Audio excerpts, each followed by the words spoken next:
Connie Chan, who is a partner on the investing team, and she covers all things China for the firm. And we have Anu Hariharan, who is a partner on the deal and investing team and covers marketplaces, e-commerce, and a bunch of other areas. India and China is obviously a really huge topic. So we're talking about everything from the nature of the competition that's playing out there right now, whether global players have an advantage or do local players truly have an advantage. We're talking about logistics and infrastructure. We're talking about the talent landscape, both locally and beyond, and whether that even matters given the permeable boundaries between borders, and so much more. So we're just going to get started. What do you think are some of the biggest misconceptions that people have when it comes to thinking about China and India? At least from what I've heard in the venture capital community in Asia, India is a fascinating place to me because I have a whole group of investors who think India is the next China, and they believe that that wave is starting right now, and they're eager to deploy money. And then I have a whole other camp of investors and advisors who are saying, oh, no, it's much longer. There are far bigger differences than you realize. And just because they're both countries that have massive populations doesn't mean that they're similar. So I agree with you. I think there are a ton of misconceptions out there about India, in particular, how it compares to China. Yeah, and I think, not just in comparison to China, the other misconception I have seen is also that, a lot of the companies are easily classified as clones of US companies. You almost start seeing things like, oh, is this the Amazon of India? Is this the Uber of India? And, they may not be completely wrong in saying that, but I do think there's a lot of elements in execution that's quite different and local to those markets that's very different from the US. So it's not necessary that a US player going into those markets has all the advantages. I think there are local advantages, which is why some of the local players who understand the ecosystem better, if they end up executing, have the potential to win those markets. Why is that for those who don't live in India or China? Is it really true that that local advantage makes a difference, or is that just a theory? Because when I think of businesses like Amazon who have the scale of operations to really be able to execute on doing something in India, and then I think of players like Flipkart and other companies who are basically the Amazons of India, maybe having so-called local advantages, what would those look like? So let's take the e-commerce market in India, since you brought up Flipkart and Amazon. So Flipkart entered the market or started in the market in 2007, so way before even Amazon entered India. And it was actually started by two guys who worked at Amazon. And they, in fact, started with books as a category. Now, no doubt India is, is almost just at the beginning of the e-commerce wave. But to answer your question on what are some of the differences, online payments, right? In the US, I would say that credit card penetration is higher, payments are more online. In India, cash on delivery is still the biggest component.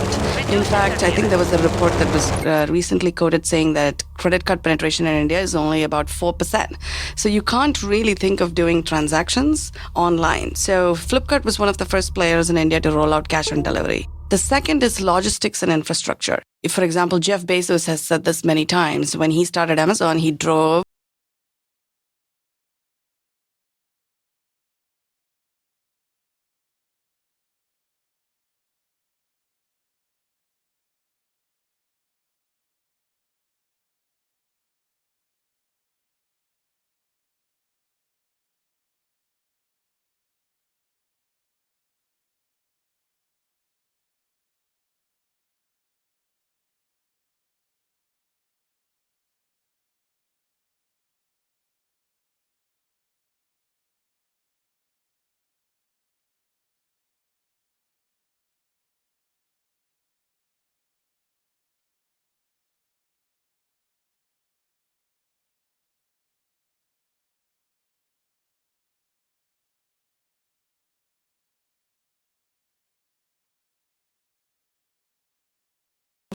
the Amazons of India maybe having so-called local advantages, what would those look like? So let's take the e-commerce market in India, since you brought up Flipkart and Amazon. So Flipkart entered the market or started in the market in 2007, so way before even Amazon entered India.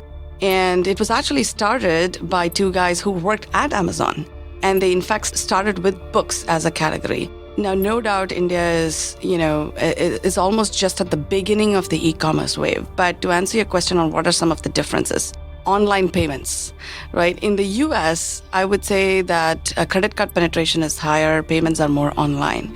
In India, cash on delivery is still the biggest component. In fact, I think there was a report that was recently quoted saying that credit card penetration in India is only about 4%. So you can't really think of doing transactions online. So Flipkart was one of the first players in India to roll out cash on delivery. The second is logistics and infrastructure. If, for example, Jeff Bezos has said this many times, when he started Amazon, he drove in his car the packages to UPS or USPS, and they took care of the shipping. You can't expect that to happen in India overnight. It's not, national network is far and few in between. Many of the packages are actually delivered by air, and then the last mile has to be fulfilled by 2 trucks. In fact, there was a recent post that said one package was touched by 30 people. Wow, in India. In India. And just to put this in context, for example, I think that same report said that if you look at percentage of net sales, 30% of net sales in India is delivery, versus Amazon in the US says it's about 10 or 11%. So you can just see the amount of delivery costs that goes in to make sure the last mile fulfillment happens. So those are some of the reasons that the local market may have certain advantages or disadvantages, depending on how you look at it, over like competitors coming in from other places. Connie, how does that play out in China? I think the bigger issue around this local expertise is a true understanding of the customer need. So, for example, like even on the e-commerce side, the same thing kind of played out in China, where Alibaba really understood what customers in China wanted. And similar thing around payments, Alibaba facilitated various kinds of payment options, including cash on delivery as well. Logistics, I think, is a little bit more built out in China, is my guess, than India. I bet that's true. Yes. Having been to India myself many times, and I can attest to that. But also, a concept that I think some Western companies didn't fully grasp, which is that a lot of Chinese consumers love deals. They love coupons. They love sales. They don't like paying full price for all kinds of things, right? Maybe luxury excluded. And so that understanding and how to market to that specific consumer is a really big, important piece, I think, about that local functionality and local expertise. I completely agree with you, Connie. I think the local market needs, or a deep understanding of the local market needs is critical to win in those markets. Having said that, I think in India it's not game over yet. Unlike in China, where you have Alibaba as a clear market leader, in India, the e-commerce is a hyper-competitive market even today. It has always been a hyper-competitive market. It started off with about more than 50 e-commerce players in the market, and now, the top 4 are actually Flipkart, Snapdeal, Amazon India, and Paytm. And what's interesting about Amazon India is they came into the market only about 3 years ago. Of course, they have a lot of financial muscle because of the backing from the US. But there are many things I've seen that they're leveraging the learnings from the US, but still catering to the local market and executing pretty well. So, for example, logistics being the significant challenge, Amazon actually was one of the first players in India to partner with the Indian Postal Network. I thought which was really smart, because if you look at distribution, they are the ones that have national distribution, and the rural market in India is significant. Smartphone penetration is increasing, and the people in rural market are looking for purchasing online, and so you need to have that distribution point. Right. I'm actually waiting for the day where someone partners with the local tiffin carriers, because I don't know if you guys know this, but there was actually some famous business school case study that was done for the tiffin carriers of Bombay or Mumbai. And basically the tiffin carriers are people who carry lunch to people in the city, and there is like a system, it's like an artery system that connects people riding on bikes, and somehow the tiffin goes all the way from the top of Bombay, made in someone's home, and it's basically full of all these food like roti, chapati, rice, sabji, whatever, all these like vegetables, dishes, and makes it in these little metal tin containers, the tiffins, all the way to the lunch place. And the logistics infrastructure for it is incredible, especially because this was before smartphones. Yeah. And just imagine taking those smarts and applying that for like the last mile to what you're describing. Yes. Yeah. I think what this is getting at is I think you need to have a baseline level of technology in order to be competitive with the local player. And this is true for both the global and the local player. Both of them need to have a baseline level of tech. And logistics is one, I think, where there's a lot of tech involved. On top of that, though, after their baseline tech is met, I think then it comes down to marketing, partnerships, distribution, and things like that.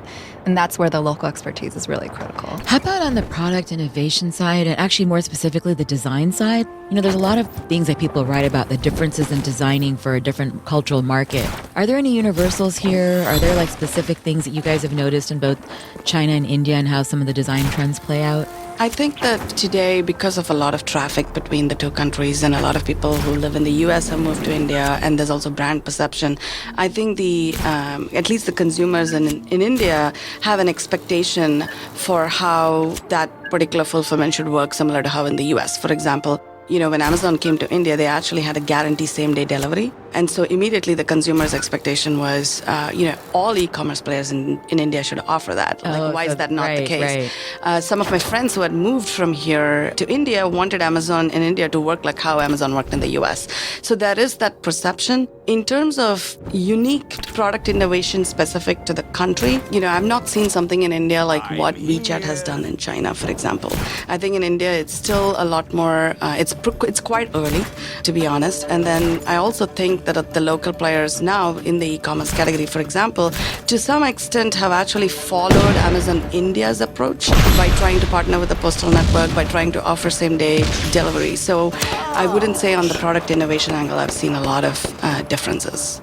I'd say on the product design, comparing Chinese apps versus US apps, Chinese apps that I've used in general seem to be more complex. And I think it's important to recognize that it's more complex, but not necessarily more cluttered. But cluttered is often the critique that I hear from a lot of my US friends when they're looking at a Chinese app. But it's really interesting when you go to China and you speak with the Chinese consumers, if they have an app that only does one thing, or if there's a screen that only does one thing, that to them seems too basic. And they actually prefer the complexity and the ability to do a bunch of things per every inch of screen space versus the States, where I think they like the cleaner look. So for example, like that Google search homepage where there's a single search bar, that kind of design would not do as well in China. And there's a bunch of reasons for this. I mean, one, even the mobile data plans there were structured very differently. And a lot of it was pay-per-use, right? Or there's a sort of specific quota per month. And so having as much information per inch of screen space was much more important in China than it was here. That's a fair point, actually, because, the mobile data speeds in India are really bad. If you look, the average data speed is like 2 megabits per second, and mobile is even worse than web. So some of the companies are trying to figure out how to handle that, because smartphone is the ecosystem. And so how do we sort of design? Do we go for the best UI UX, or do we go for utility? Right, which means sometimes it's not as graphical, right? Maybe you'll get a bunch of pages where it's just full of text links, but it's partially for that reason. Exactly. So the constraints of the infrastructural constraints and actually influence the design, some of the cultural expectations around how the design should look. How does this play out with payments and the philosophy around payments? I know you mentioned earlier that one of the things that the local retailers had was an advantage in the fact that they've designed for systems of different payments. Yeah, I think in India it's still pretty nascent. So cash on delivery is still predominant, and depending on who you ask at any point in time, people will say it's as high as 50% or 70%. Actually, didn't Ola in India, which is a competitor to Uber, Uber actually in India, didn't one of them actually allow for the very first time in that market cash instead of other alternative payments? Ola had cash on delivery. I think Uber recently started introducing cash on delivery, and they did it by a city-by-city approach. The tricky part is two things. Fraud can be really high. So it's not an easy execution. And by fraud, you mean people just like collecting the money under the radar for themselves, or? Yes, and there's a lot of black money involved. Mm-hmm. And how do I make sure I'm getting the cash delivered to the merchant at the end of the whole transaction? Yeah, it puts a whole new spin on the whole concept of both leakage in a marketplace and shrinkage in the inventory world, where you're actually like just absorbing this loss, right? The credit card penetration is really low, and the Indian central government has a two-factor authentication protocol, as a result of which what happens is the conversion rate obviously gets impacted because you have more steps to close the transaction when it's online. You actually have to go through like few more multiple steps than how it is in the US, where you just enter a credit card and a transaction is done. And that has also sort of, while it's helping solve the fraud problem on the online payment side, it has impacted the conversion rate of the user because it is more cumbersome, and given all the data challenges that we talked about, it makes it harder to do an online payment. But people are trying to come up with more creative ways, and I think mobile wallet is just beginning and it has a long way to go. But I do think that if you ask any of the e-commerce retailers, they don't want to rely on cash on delivery. They would much rather rely on online payments. And I think you're just beginning to see early signs of that shift. It's nowhere close to maturity at this point. Yeah, I'd say in China, I don't know if mature is the right word I would use for it, but I would say it's far more advanced than what I do see in the States and probably what's happening in India. I'm extremely impressed by both WeChat and Alipay's foray into payments. So there are so many places now when you go around China, McDonald's, KFC, where you can pay with your phone by simply showing a QR code from either of these kinds of applications, right? And if the Alipay app, if you even look at that app itself, it's so much more than just a payments app. You can use it to check your stocks. You can use it to invest your money. You can use it to get your own personal type of Sesame credit score, which is equivalent to like a FICO score. It is so much more packed functionality than just the transaction piece. You can use it to order foods, coupons, and it's really more about wealth generation and wealth management and not just payment. So why does that matter? Is it because it's all happening at the smartphone level? I mean, obviously you're talking about the fact that China is a very mobile-first place, and that's a huge part of what's enabling a lot of this. And you're describing what's happening with payments in China. Putting those two together, though. At the end of the day, I think transactions are very critical for any kind of business, whether they're selling products or services. And the more you can chip away at that friction of transaction and make it more seamless, I think the faster innovation happens. So interesting. So you guys are describing a lot of interesting players and companies and the way things are playing out. What's the funding landscape like there compared to here in both China and India? There's so much capital in China right now. But that's true here too, though. Yes, but I think people underestimate how much capital is available in China. And that's for a number of reasons. One, a lot of capital that used to be directed towards real estate or other traditional industries are shifting towards tech and shifting towards startups. You have another dynamic where the big players, Tencent, Alibaba, and Baidu, are all making large investments and acquisitions in the space. So there's a lot of capital coming from strategics. And the third huge dynamic is now there's a second wave of very successful entrepreneurs or executives from these companies who are now millionaires and are seeding a lot of companies. So, I mean, it is true. I've heard that in the last couple of months, funding has slowed down a bit, but it's still a very real ecosystem. I would say it's true for India as well. I think India is more recent than China in terms of funding inflows. There is a lot of interest from global investors. One interesting thing that I learned in my recent India trip is that 90% of the funding is actually from foreign money and it's not from domestic. And so there is a lot of global interest. I do think that it is easier probably to get funded in the earlier stage in India than in the, say, Series B or Series C. And that's partly driven by almost every single vertical is hyper competitive from what I've seen. And a lot of these players, as a result, have focused on growth at the cost of profitability.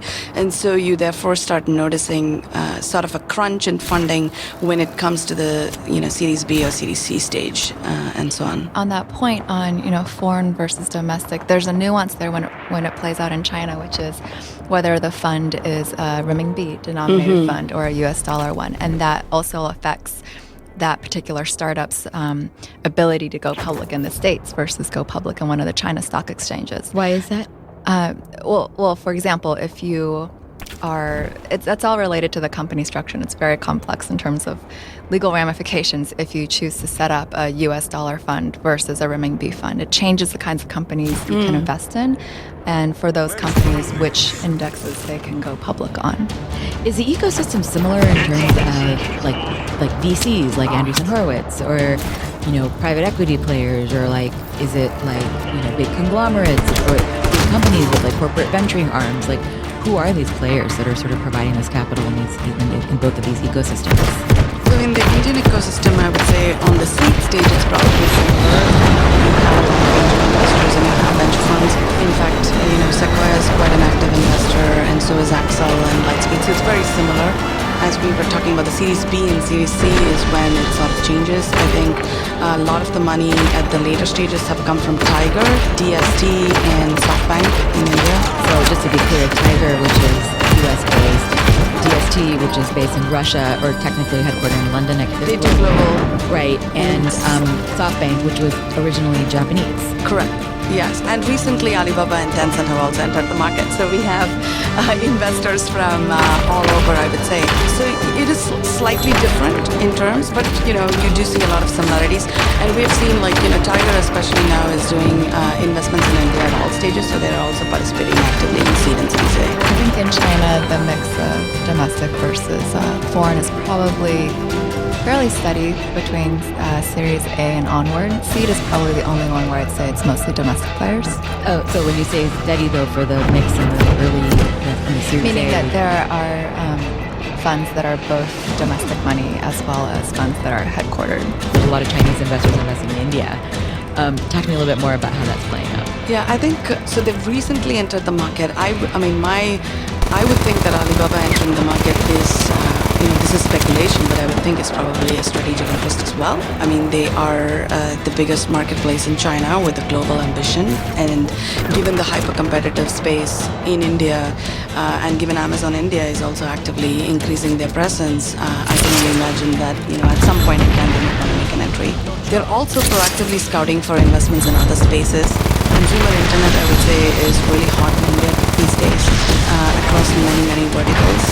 So I'm sure they're looking at investments across to sort of also keep an eye on how is the landscape really evolving, and it keeps gives them more information on when to make an entry if need be. My guess is it's less tied to India and more just tied to the fact that these companies want to be global companies. They have global ambition. They are rock stars in their own countries, and they have the capital and the execution ability to now figure out what their international strategy really should be. Tencent and Alibaba and a bunch of other Chinese companies are now looking at all kinds of international expansion and figuring out for each country, should it be M&A, should it be go-to-market, what exactly should they be doing in that country. I know Southeast Asia is a huge target for both of those two companies you mentioned, but even in the United States, both of them are very active here as well. Speaking of global ambitions, Chinese companies want to become huge. Indian companies want to become huge. These innovations do not have to start from the U.S. any longer. But at the same time, U.S. companies are just dying to go to China and India. I mean, is it just because there's a huge, large global market and that's it? Or are there other reasons that you think, or other factors that are playing out there? I think that reason is good enough of a reason to go, to be honest. The size of the market, the number of consumers that are out there. I mean, you take the population of China, you subtract the population of the United States, you still have 1 billion people. It's a massive, massive market. And on top of that, the market's growing. No matter what your thoughts are on how quickly it's actually growing, it is growing, undoubtedly. And so that alone, I think, is reason enough to try and figure out what a China strategy should be. On top of that, though, I mean, if you really do believe that innovation can come from anywhere, it's a market where you can study an entire new ecosystem of startups that are in related spaces. And sometimes when studying your counterparts, you're going to learn that they are similar but extremely distinct. And there are always ways that you can learn from them. So I think interest from United States startups in Chinese companies or Indian startups should only increase as they start to become aware that these companies are not exactly copycats. I agree with that. I think if you look at internet usage globally, like the number 1 country is China. As Connie mentioned, it's like 650 million users. The number 2 is India. So United States is actually number 3. So why wouldn't you want to go tap the market? And arguably China and India are still very nascent. India has only about 20% penetration of internet users, and so it's only growing. And so I do think the reasons why U.S. startups are interested in expanding in India and China, there are really big market opportunities. But having said that, I would caution though on when to sort of enter. I think what you're also seeing is in India and China, there's a lot of innovation happening within those countries. And so they look at US and they see which verticals are doing well and what business models are doing well. And so you start seeing companies being incubated in those spaces. We've seen that in e-commerce in India, we've seen that in ride sharing, we've seen that in grocery, right? So we're seeing that in almost every vertical. So what happens is then the US startup feels they need to enter these countries right away. And what you often see is there is a right time to enter. And I think when you have cracked your own market, your domestic market or your first market that you launched, it's actually easier when you've done that to enter rather than fragment yourself, across 10 or 20 countries when you're an early stage startup, because then you start, you haven't really understood what it takes to execute in one, and now you're in 15. So there's a difference between getting to a good outcome versus a great outcome. The classic example is Amazon India, right? They waited so long. 2007 was when Flipkart started. They entered the market only 3 years ago. But from everything we've heard on the ground, they're doing pretty well. They're doing very, very well with respect to the rest of the competitive landscape.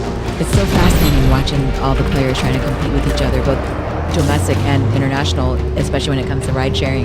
Like, what are some of the interesting things that are playing out there in terms of how to do business in China? Transportation in China is changing very quickly. It's always been a big need in China, just by sheer population. The largest subway in the world is in Shanghai. The second largest is in Beijing, and it's just because there's been massive urbanization happening in China, and so the kinds of traffic that you have to deal with now when you're in these cities is so much more painful than what you have to deal with even in a city like Los Angeles. So the whole need for innovation in transportation has been a need that's been just bubbling in China for a very long time. As a result, I think that world is also changing very quickly and maybe innovating at a pace that's faster than what I see happening in Silicon Valley. So for example, like Didi, they are going beyond just cars to also thinking about what are other services you can offer to drivers, what are other interesting sources of revenue that they can come up with, whether it's rolling out buses and not just personal cars, or thinking about, can you tackle on insurance, or can you tackle on gas refills, or whatever it is. They're starting to brainstorm these kinds of additional services that can offer both passengers and drivers. And the Didi Lyft example of a company in Silicon Valley who really figured out how to work very well with their Chinese company. There is true partnership dynamics happening where the executives are exchanging notes and thoughts and strategies on a very regular basis. And to add to that, Didi also invested in Ola recently in their latest round, and so this just goes to show how a player in China also has global ambitions, and it's no longer just the U.S. companies trying to enter the various markets. And the other interesting thing about Uber and Ola evolving in the Indian landscape, I would say, is Ola obviously partnered with all modes of transportation, right? In India, it was not just the taxi cabs; there was also the three-wheelers, which we call the auto rickshaws. And so there are different levels, and you have different price points, which they sort of innovated. But I would say ride sharing in India is probably still much earlier than in China in terms of where they are in their evolution. And Uber has sort of also entered the market relatively early, so it would be interesting to see how both of them sort of evolve as they grow. I think the other key point I want to note here is both of these markets are really high volume markets. So I don't think for a global player, while their ambition is to be number one in all those markets, I think even having a significant presence and a good enough share will give them a great outcome. I totally agree with that. I think a lot of companies, if they go into China and they have realistic expectations of maybe only getting 5% market share, that can still be millions of users. Yes. Just one last question on the ride-sharing note. One thing that fascinates me is the cultural interactions with technology. And when I think of ride-sharing in the U.S., I think what's being really disrupted isn't just the taxi cab industry, it's actually car ownership. But when I think of car ownership in countries like China and India, first of all, it's very expensive. Like the economics are very different, right? Because people don't have that kind of income. There's a huge poverty gap. But there's also this fact that owning a car culturally is still a huge status symbol and a milestone that maybe we culturally, not to homogenize it, but just generally speaking, could possibly move past now. And so I'm curious to hear your guys' take on how those things are playing out culturally. Like, are people just ride sharing in China and India because it's more about just an alternative to taxis? Is it because they never have aspirations to own a car? So in India, I do think people are probably not making the trade-off of owning a car versus relying on Uber or Ola yet. But the discussions are definitely happening.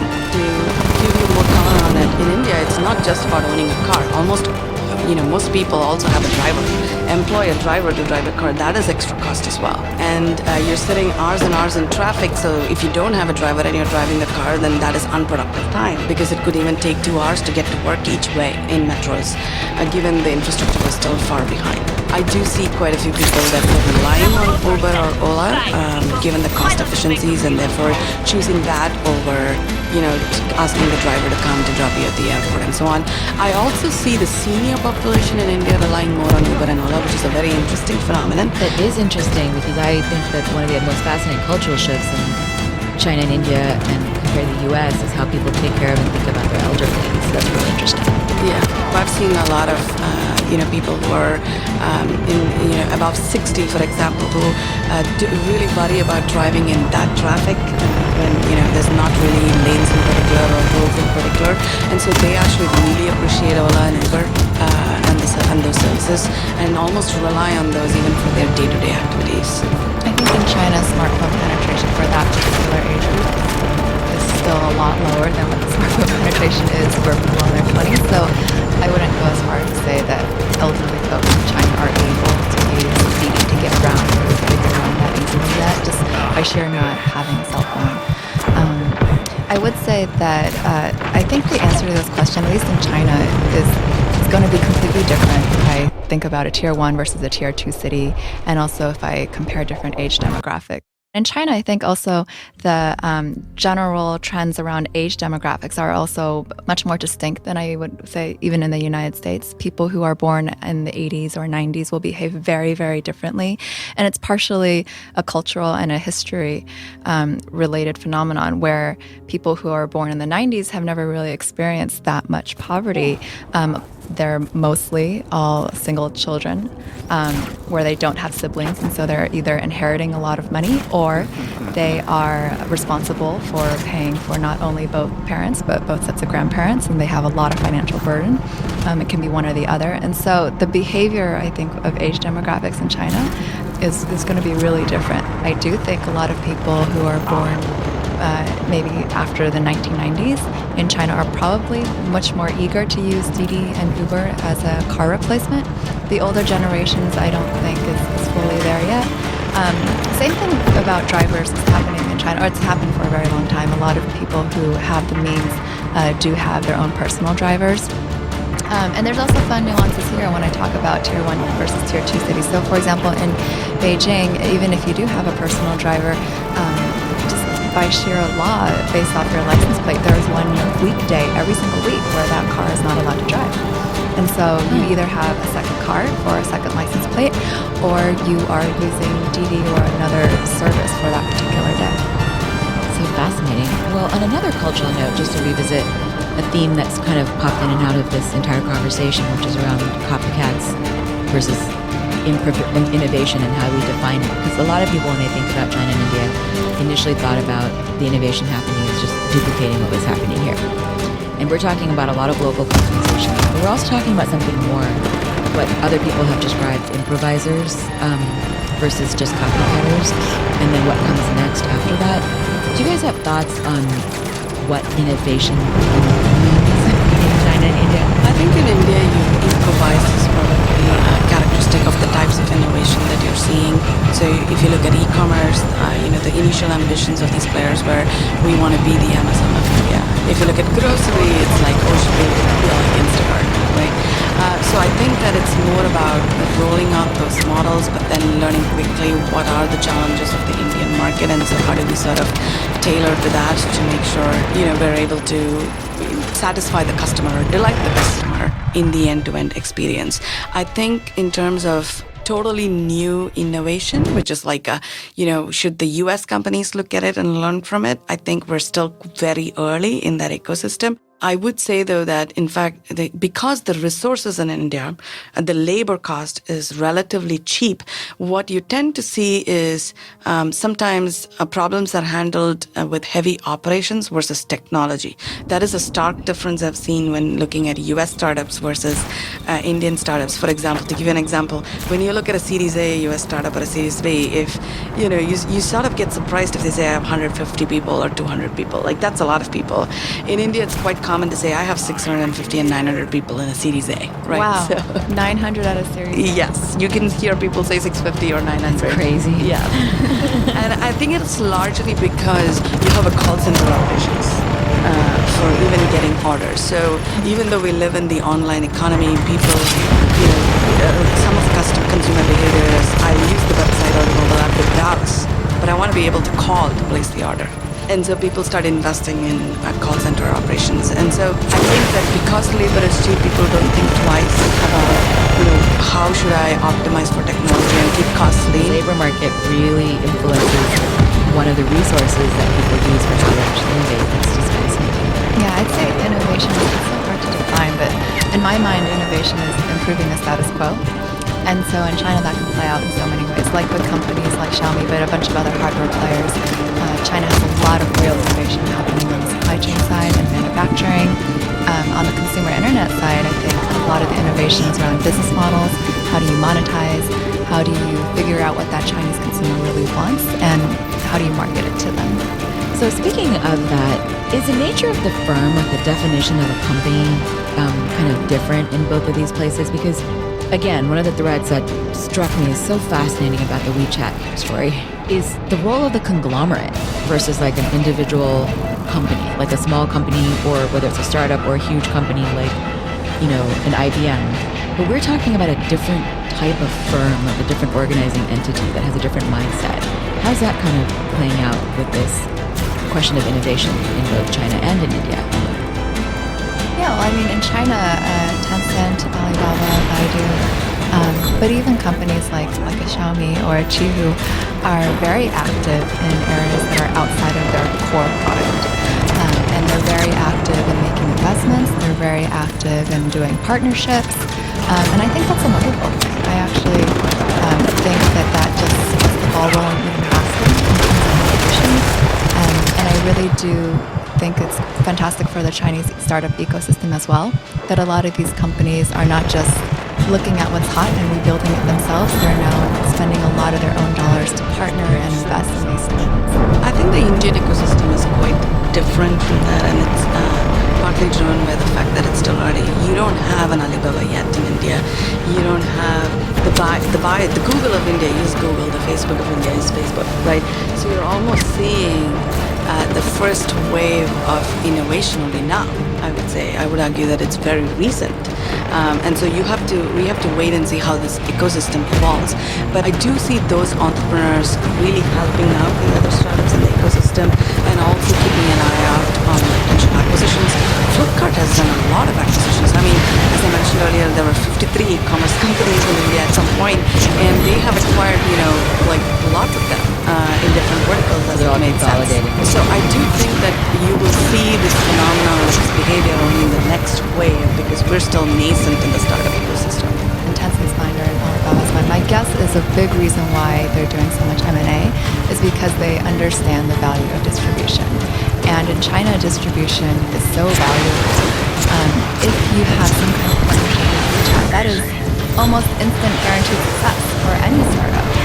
And I think it's very clever for Tencent to capitalize on that, to really seek out partnerships at favorable terms and help these companies by sharing that distribution. So I have one question here then. How do you gauge the health of these businesses? Like, how do you measure and think about it? Because when I think of, the fact that we always have this tension between, going for growth and profitability and the speed, you want both obviously, but the speed at which you're growing. When I think of what Tencent did with WeChat, it essentially helped bootstrap and architect a lot of the cross collaborations that allow the payment system to get going and do a lot of that. So that was a case where that sort of subsidization of transactions was a very good idea. because it allowed it to become what it is today. But on the other hand, Anu, you shared that there are some cases in some of the companies you've observed where there are so many transactions are being subsidized at the expense of innovation. So on the outside, to us, all of the users and the business people watching this, it looks the same on the surface.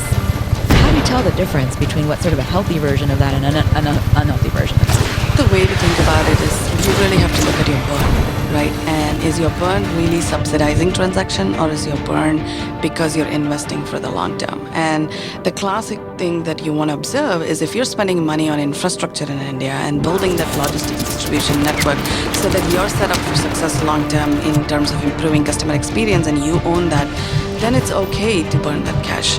But if most of your burn is towards customer acquisition cost and subsidizing that first transaction, the second transaction, the third transaction, then that's what I would worry about. And you hear two sides of the argument for that. One argument is, well, you have to do that early on because you want to grow and you want to maintain market share. But how long? Right, there's only so much capital you can raise, and capital is, even though it looks like it's infinite and available, at some point it will stop. And so I think that's when the real test for these companies will happen. And so I think companies that invest in infrastructure, in making sure that their business is sustainable for the long term, will have advantages. In the long term, even in terms of becoming the market leader. That has been the case with the US. We've had lots of competitive spaces, right? Like food delivery is a classic example. It's extremely competitive. And I think the distinction you would have to make as an investor is this the company that's going to invest for the long term, or is it all about subsidizing transactions? Yeah, I think this is a global issue for sure. I don't think it's specific to China or India. And it's really, do these companies have a path to profitability? Is the subsidy program a short-term program, or do they have to do it forever? And will these companies ever be able to make that product or service profitable? Okay, so one more question then that I think follows naturally from this. So let's talk about the talent ecosystem then. How does that play out? We were talking about these as three separate entities: the U.S., China, India, as if there's not these permeable boundaries and borders, and people aren't actually moving between them, and you don't have like a huge base of Indian and Chinese engineers in the United States, and vice versa. People going to various parts of the world, etc. But you also do have local pockets. So I'm curious to hear your guys' thoughts on, first of all, some of those movements. Has brain drain reversed? And then secondly, about the talent markets in general and culturally their mindsets. Someone once recently told me that I think at Facebook, over 20% of the engineers are Chinese. I haven't fact-checked that yet, but I do think there are a lot of engineering talent in the Silicon Valley that is of Chinese or Indian heritage. Whether or not that trend has reversed, I think is a little bit early to say, but there have been a lot of Chinese companies that have been very successful in hiring top executives from not just Silicon Valley, but all over the United States and all over Europe. And I think part of it is they have the capital to do it. They also have very exciting growth markets that just individuals who love tech and innovation want to be a part of. So I even personally know a lot of Chinese companies that have been able to either set up R&D shops in Silicon Valley or convince people to actually move back to China. There's a lot of excitement in India. There's no doubt about it. I think, this is sort of the inflection point where things can really take off and grow. And so people want to be part of that growth. And so you see a lot of interest from Silicon Valley as well in terms of Indian engineers wanting to move back and working for the startups. I think the Indian ecosystem in general, I love the fact that there's so much energy in the startups and they want to, really go build global marketplaces. I think one of the areas where they really need help is on the product side, and they themselves have realized that, Flipkart is actively looking to hire engineers from the US. In fact, their chief product officer is from Google, who is based here in Mountain View. And they recently, in fact, made another announcement where they hired another senior Google exec to sort of manage their mobile offering. And so you are seeing that shift. I think the other shift you're beginning to see in India is people have a lot of excitement to join startups or graduating out of colleges. It's not before where it was I wanted to join large companies versus now it's like what's the next big thing that's going to be, what's the next big company that's happening in India, and they're willing to work in those startups. But the other phenomenon that I'm also noticing is if you look at the companies from the US that expand into India, take Amazon India, for example. Amit, who leads Amazon India, worked in Amazon Seattle for more than 15 years. And so he has, and he knows the Indian ecosystem. And so he brings the blend of both those markets and the execution knowledge of having worked through Amazon Seattle, that he can then bring that to Amazon India. So it's no longer a question of like a brain drain one way or the other. It's almost like this bi-directional thing. It's like people are just moving in both directions and more importantly, blending some of those mindsets. Yes. What about the cultural differences in the talent markets? What do you see happening in China, Connie? Are there cultural differences in the talent market in China, and down to the mindsets or other aspects of how they think about working at startups versus big companies? I'd say the best students are still open to working at startups, just as they are working at an Alibaba or a Tencent or a Baidu. And in addition to that, they're very excited to work for domestic companies. It's not just this halo effect of a Microsoft or Google in China that those students want to go work at. A lot of them are very excited to work for domestic ones. And part of it is because they've seen, other students work for domestic companies and become very successful and monetize that opportunity extremely well. And so I think it's a misconception that some people have that you're always naturally going to get the best talent just because you're a global brand. That's definitely not the case in China. You still have to find that unique person who is very passionate, ideally fluent in Chinese, who is very excited to work at a global brand versus the domestic one. It's unclear now that you have a huge advantage of just being a global brand.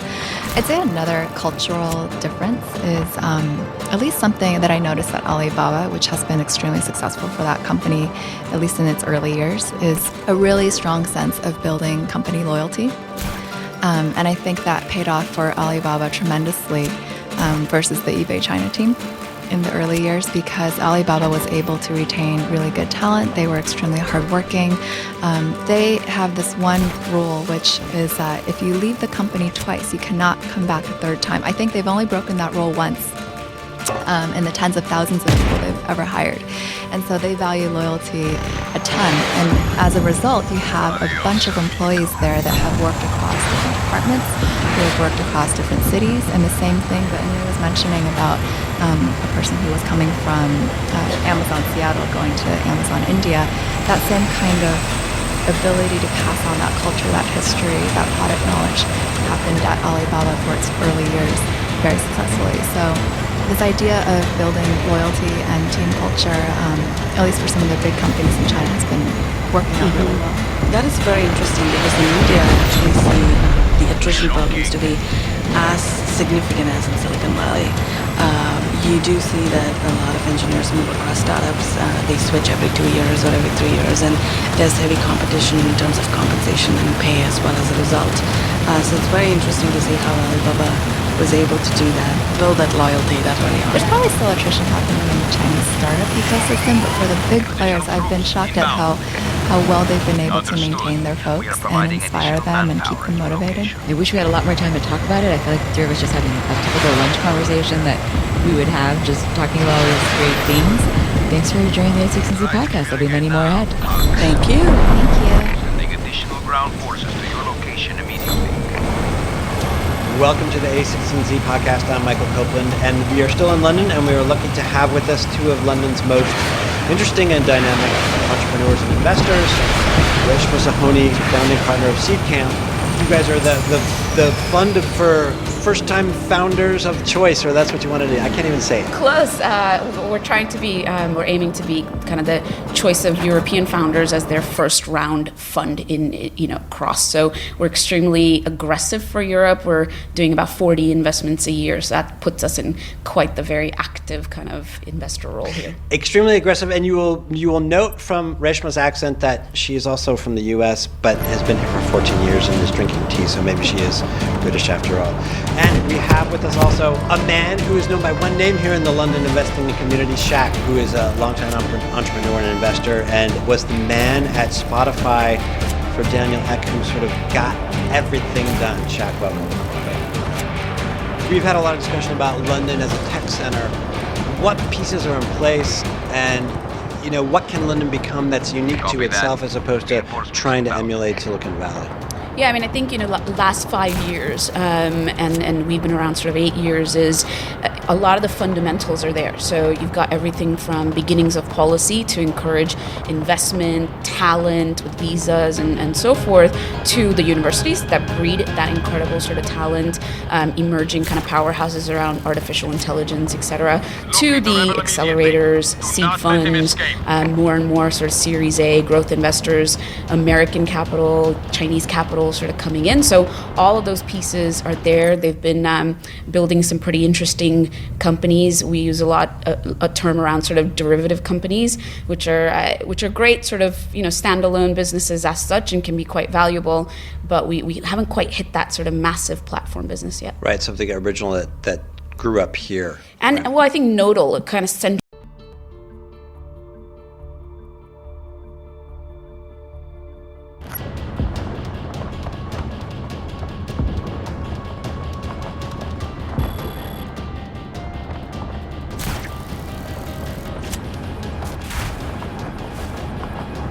Dispatch, sending ground reinforcements to your position.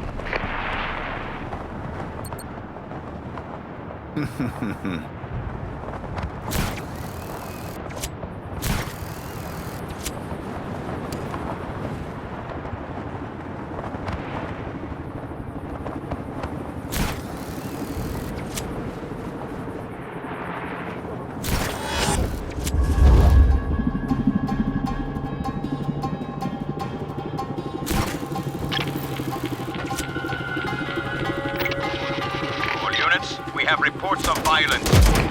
This is dispatch. Request received. Reinforcements en route.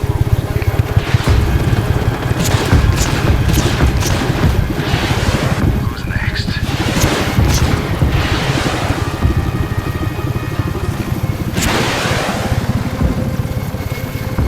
This is dispatch. Sending ground reinforcements to your position. This is dispatch. Target is still at large. Find him.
never gets old.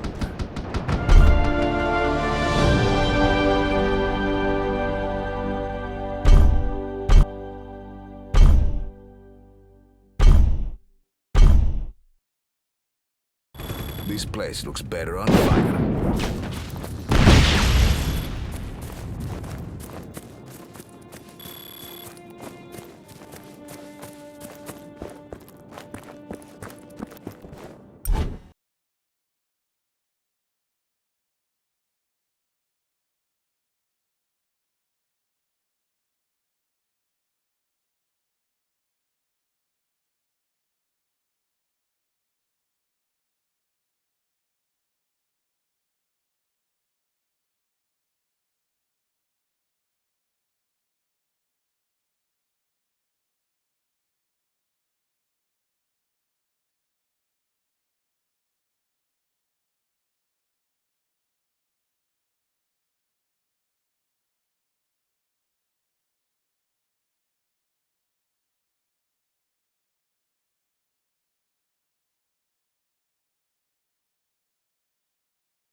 About the effects of the Porto Cavo base on the erosion of the beautiful Medici coastline.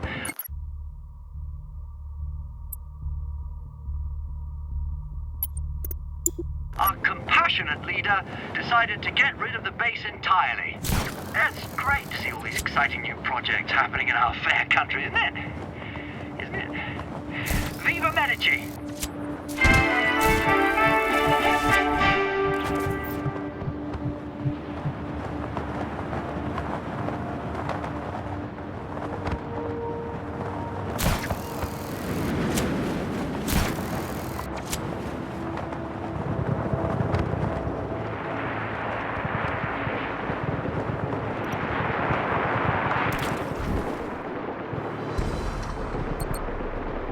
This might be trouble. I like trouble.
Piece of cake.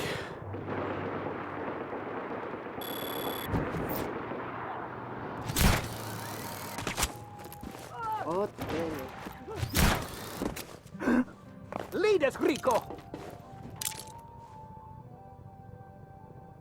You're the man, Rico!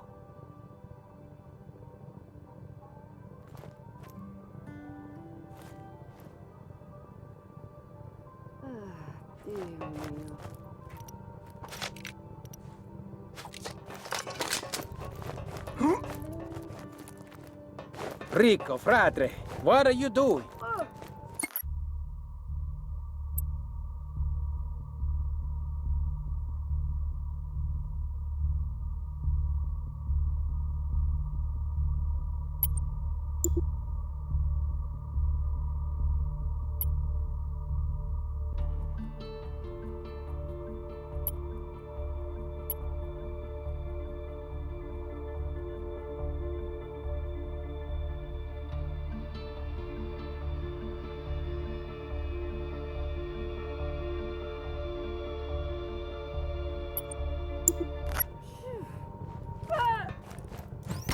Make it rain!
We use these races to train our rebel pilots. Give it a shot. Your marks may inspire our pilots to improve, and you might learn something yourself, huh?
Support incoming. Finish it.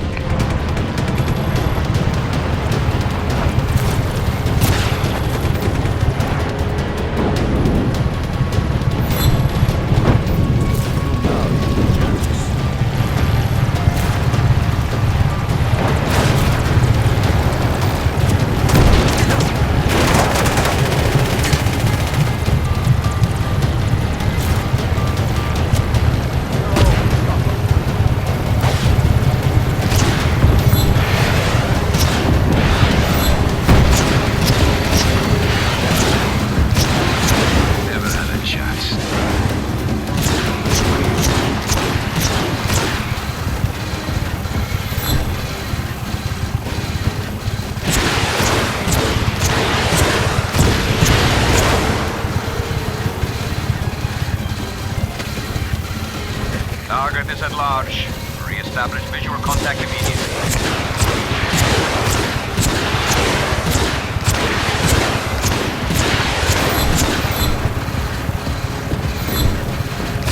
Dispatching chopper support to contact.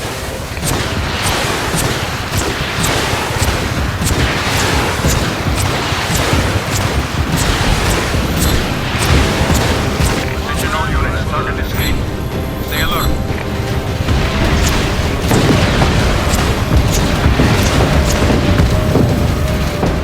Naval forces are inbound to provide additional support. This is HQ. We have boats en route to your location.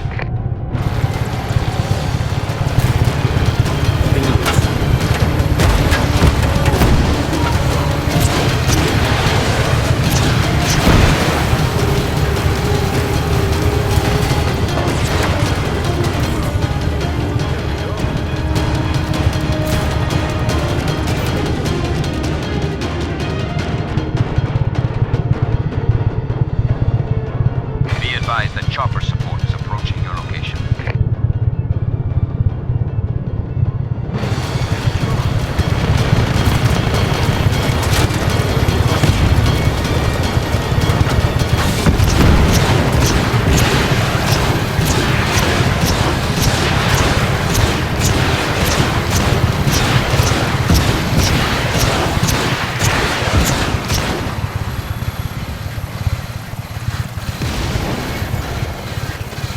All units on alert. Re-establish visual contact. Please be advised, we have naval forces en route to your location.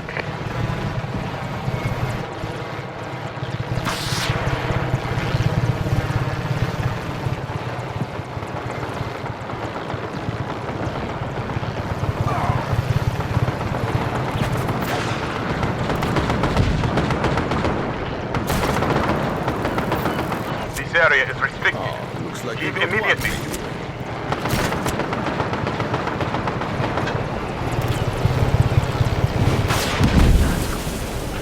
Not good. This area is restricted. Leave immediately. This is HQ. We have boats en route to your location.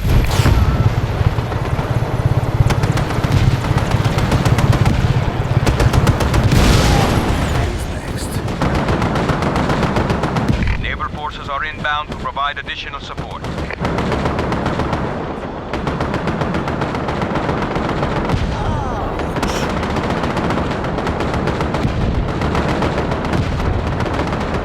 We are sending naval support to your location. Choppers are inbound. We repeat, choppers are inbound.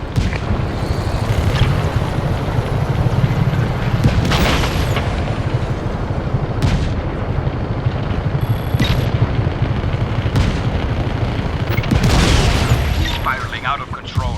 Sending in the big guns. Take care of it.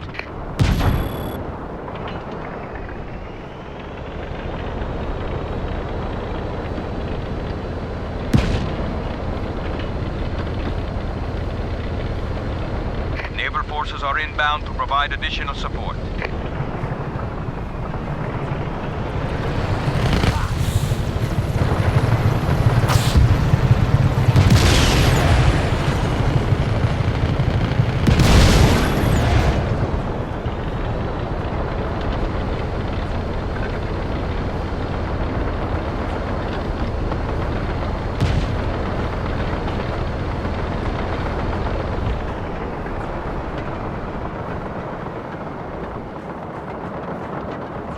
Dispatching chopper support to contact point.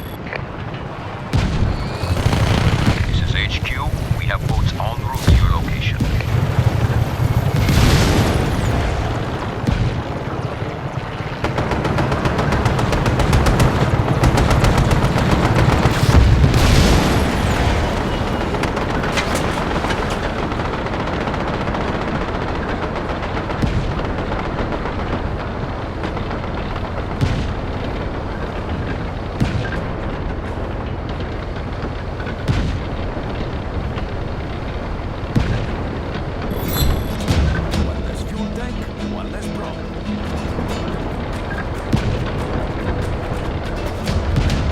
are sending naval support to your location.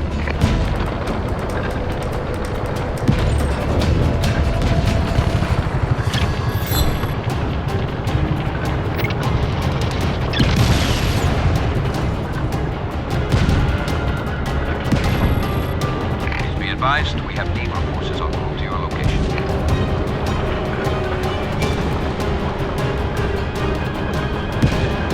Feels like an explosion is coming. Be advised that chopper support is approaching your location.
Dispatching chopper support to contact.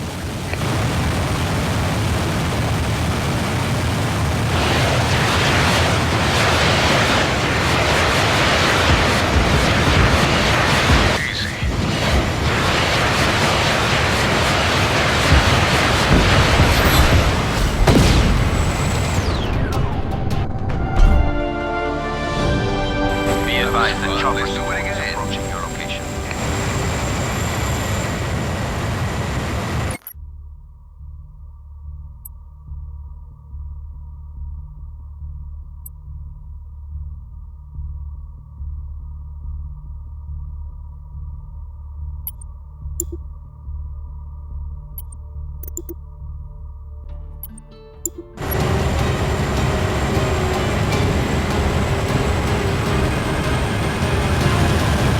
Choppers are inbound.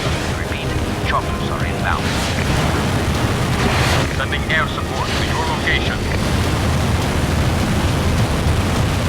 Choppers are inbound. Repeat, choppers are inbound.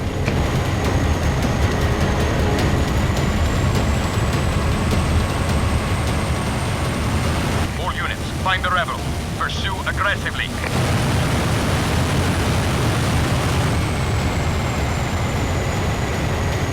Dispatching chopper support to contact point.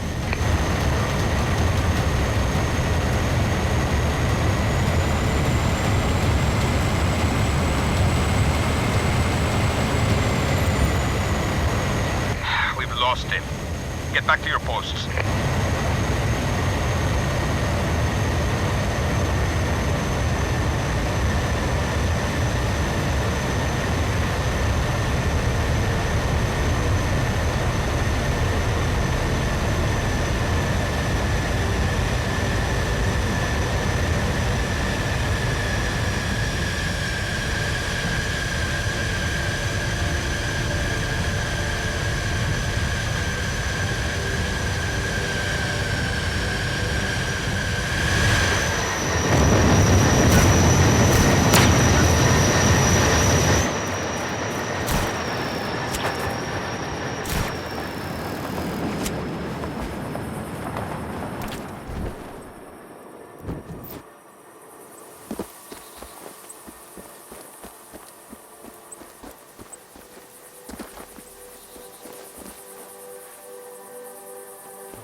Bye.